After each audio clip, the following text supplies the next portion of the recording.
In addressing something as profound and complex as hope, I need to start with something a bit absurd. In Britain, one popular song has risen to be the most requested one at funerals in Britain. Can anyone guess what is the most requested song for funerals in Britain? Jingle bells. No. I love that. Yes. Always look on the bright side of life from the comedy troupe Monty Python. All right. Thank you. Well done. So, Monty Python, for those who don't know, is six gentlemen: John Cleese, Eric Idle, Terry Jones, Terry Gilliam, Graham Chapman, Michael Palin. In the 1970s and 1980s, they were known for their ability to poke fun at everything and anyone. They were doing slapstick, they were doing absurdist social commentary, and just straight out being funny. There was a TV show, which somehow my eighth graders really gotten into watching Monty Python. Who knew? TV show and movies and music. Now, I recognize Monty Python is not to everyone's taste. That's fine. But they were, in fact, a great mirror to Western culture, and it still resonates. They still resonate. So always look on the bright side of life is the closing song in the Python movie, Life of Brian, which is a variation on the life and death of Jesus. The lyrics for Always Look on the Bright Side of Life acknowledge very much when life is going to heck, when one is facing death, when things are really bad and awful. And so now this song has become a bit of an anthem when some sports team lose as the closing song for the stadium. And it's just generally turned to when things are not going well. Eric Idle, who is the lead singer for the song, says, "What makes me proudest is that Always Look on the Bright Side of Life has become a funeral song." And I find that very moving. It is one of the moments when humans hold the awful and the inspirational all at once. So if you know it, I'm going to invite you just to sing the chorus with me. Always look on the bright side of life. Always look on the bright side of life. There we go. Thank you. We had to get that out of the system since I brought it up. Thank you.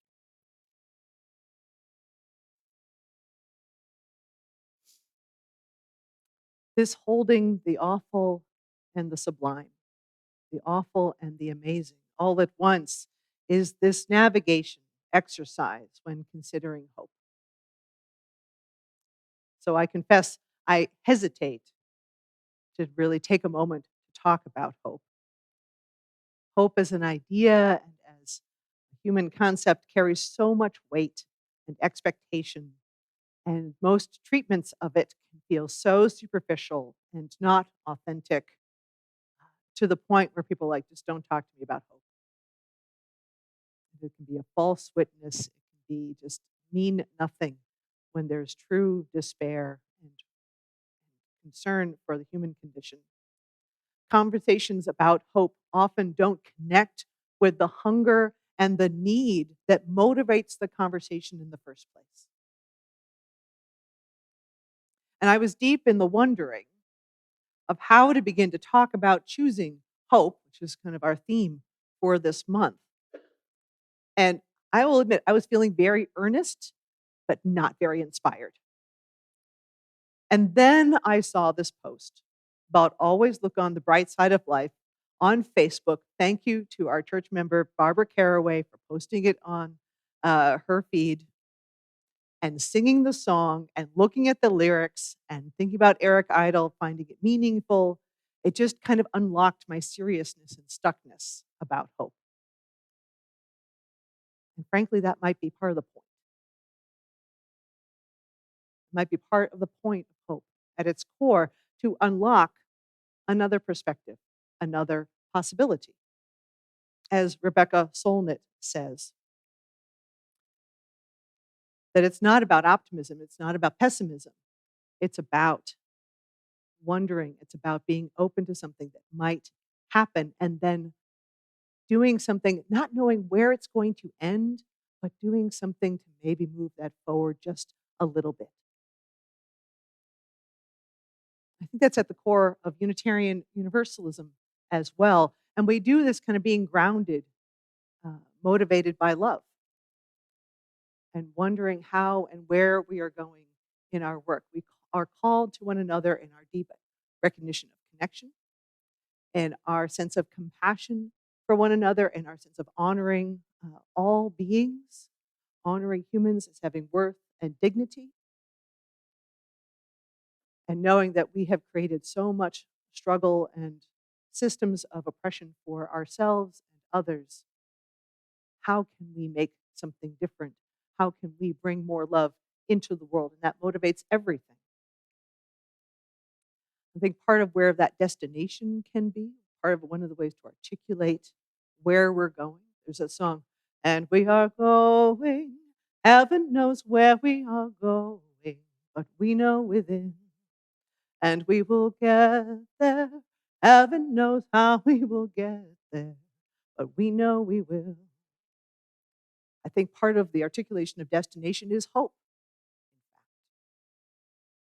I think a good companion with that sense of the beloved community that we're trying to strive to create, this heaven on earth, the kingdom of heaven in this moment that is both with us and is possible all at once. And this shows up in our theology in universalism, for example, which at its core is the understanding that we share a common destiny. Part of our modern understanding of universalism. In classic universalism from Christian scripture, it is the sense of God's love and Jesus' word and practice that saves us all, regardless of whether one has ever even heard of Jesus. We hear this in Hosea Ballew's treatise on atonement in 1805, that God is a loving God and is not to be feared for eternal damnation. And so, in that spirit, on this approach to Christmas is coming, in this Advent season, is the practice of anticipating the birth of the child who will redeem the world in the face of such grave hardship and move us away from the controlling of the empire. In our modern Unitarian Universalism, hope has such texture and must be in relationship with suffering, must be fully honest and authentic if we are to offer a relevant message of a liberal approach to religion in the world. We have to be fully in partnership to get proximate, as Brian Stevenson calls us to. If we're going to have a conversation about hope, about possibility, then we need to be in relationship with one another, with our neighbor, and not just looked at as trying to do the right thing or just giving something false and not really serious. 20th century theologian James Luther Adams, Unitarian theologian James Luther Adams, kind of reminds us of this in his understanding of a liberal approach to religion, which is we freely consent to being with one another. We have great power in our gathering together and our social concern. And all of this work that we do together gives us reason for an ultimate sense of optimism. Not immediate, he would say, but ultimate. So we get to be working towards something greater. As Rebecca Solnit said, regardless of not whether or not we know at all what the outcome or where the specifics will be. Adams reminds us that at our core in Unitarian Universalism is the idea that revelation is continuous. The what is not fixed. There is always a new thing to learn. There's always a new thing to explore. There's always a new story to tell.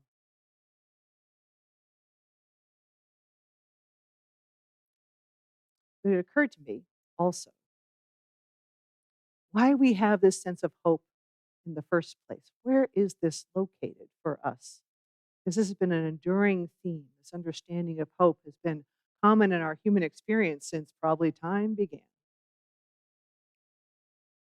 I was thinking about, in that case, Pandora's box. I presume we know the story. You have Pandora's box. She was given charge of a box and told not to open it, but she couldn't resist. So she did.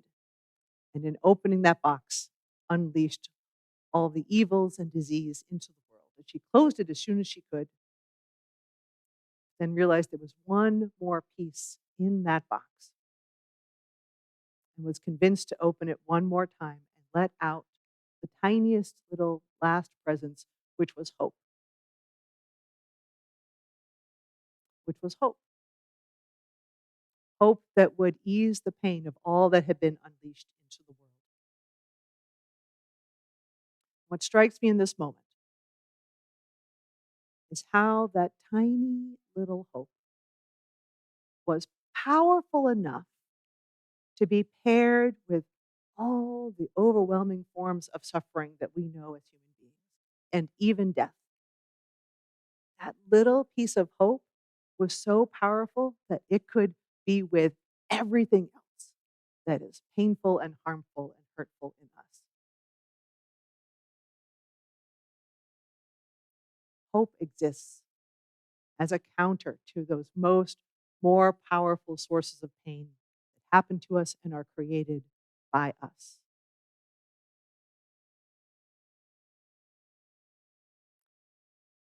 Part of my hesitation in talking about hope is that that's an easy thing for me to talk about, given my location and privilege.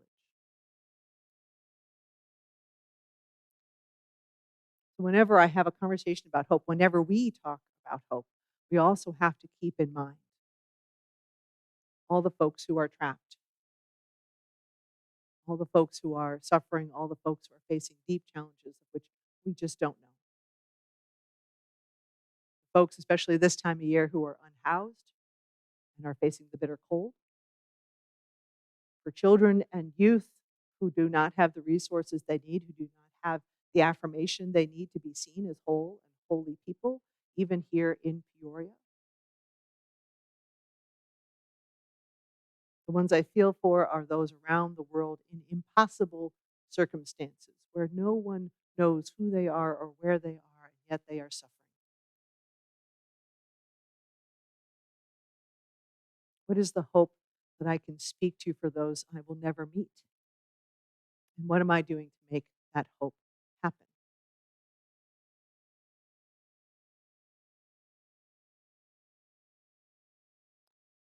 I want to make sure also to say, for those of us, because I do not presume that all of us are feeling connected to hope at this moment, for those who are feeling disconnected from a sense of hope, for all kinds of good reasons, if you just look at the news, I'm not trying to sell you on it either.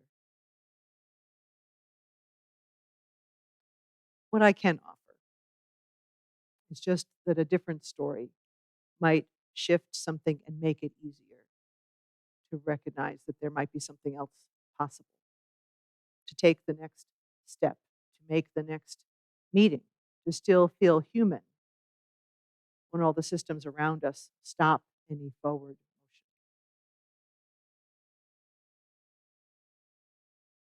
I've been looking at those who have been practicing hope for a long time, even in the midst of terrible, terrible concern, such as those who are advocates for the earth. The late Joanna Macy offers a deep, wonderful practice of hope. She says, active hope is a practice. It's like Tai Chi or gardening. It is something we do rather than have. It is a process we can apply to any situation. It involves three key steps, she says.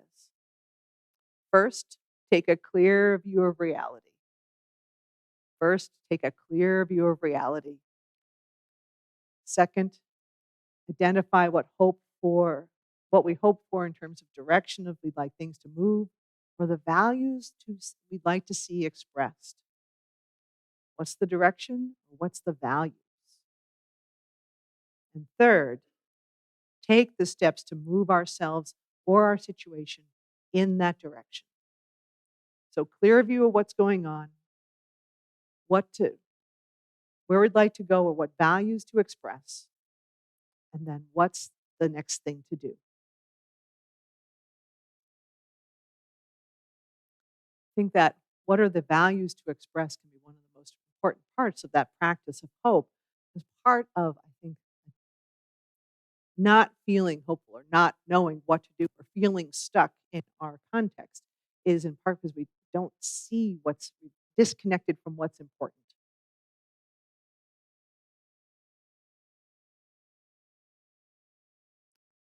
And she says, since active hope doesn't require our optimism, see, going back to Rebecca Solnit, we don't need optimism.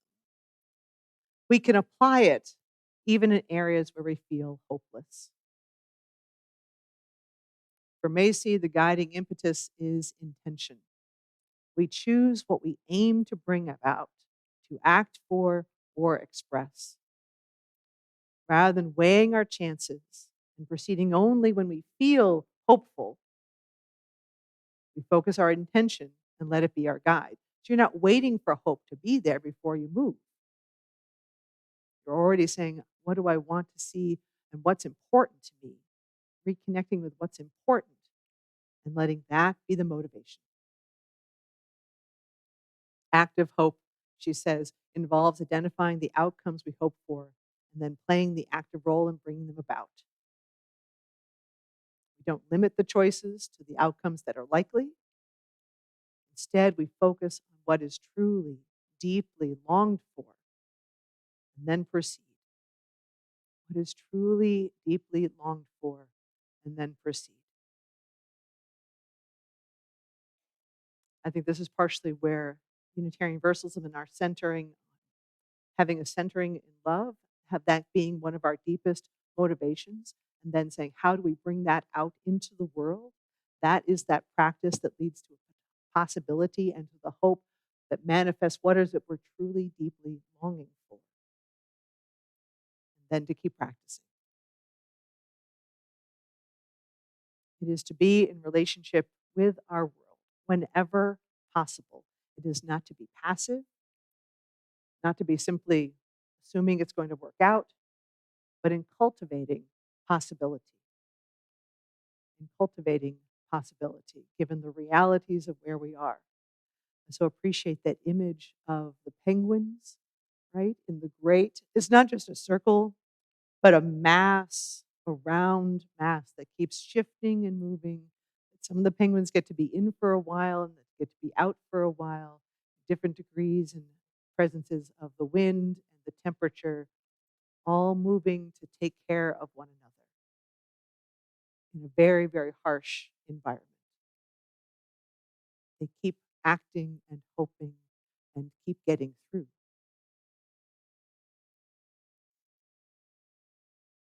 Close with a thought from my colleague, the Reverend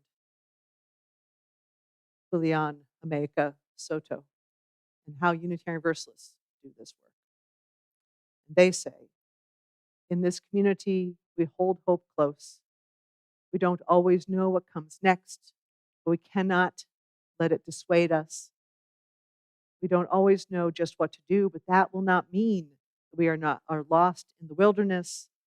We rely on the certainty beneath the foundation of our values and ethics. We are the people who return to love like the North Star and to the truth that we are greater together than we are alone. Our hope does not live in some glimmer of an indistinct future. Rather, we know the way to the world of which we dream. And by covenant and the movement forward of one right action and then the next, we know that one day we will arrive at home. Maybe part of what helps us get through is to keep singing, always hold on to the brighter side.